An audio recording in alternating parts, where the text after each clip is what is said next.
Blessed peeps, recently I've been getting a lot of questions from persons asking me about a case where a DJ was convicted for a gun song. So I'm going to explain what the law says to see how best I can simplify. Alright peeps, the offense against the Persons Act has been around since 1861. That's way before most of us were actually born. So peeps, Section 18A of the Offense Against the Persons Act speaks about the use of audio, visual or audio-visual recording or communication to promote criminal activity.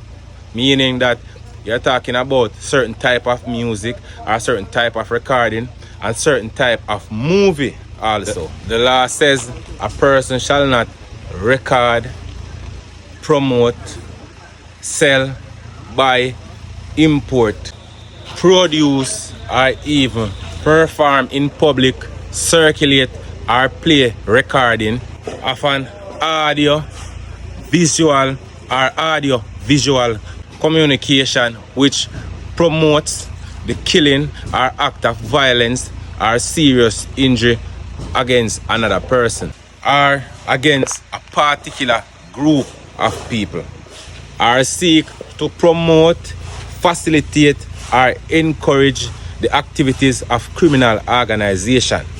A person who is convicted for this kind of offense shall be liable on conviction in a resident magistrate court to a fine not exceeding $1 million, meaning you can be charged up to $1 million in court for committing this offense, or you can spend a maximum of 6 months in prison for this offense. You can be subjected to both paying the fine and doing the time in prison for that. So what it's basically saying, if an artist does a recording of a song that is promoting the killing of somebody else with the use of violence, whether it be the use of gun or whatever the situation is, then he can be liable to be charged for promoting violence.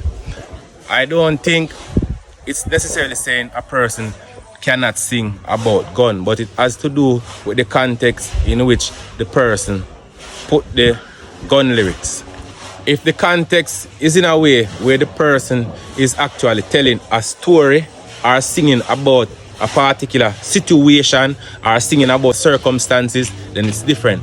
But if the person is portraying violence against a particular person or a particular group of person, for example the diverse community, then you know that that person can find themselves liable for portraying violence against those people. Now as it relates to the recording, if it is a recording of, can be even a movie that is portraying the same type of violence against a particular group of people or a particular organization, then that movie, the producers of that movie can be liable because of what the movie is promoting.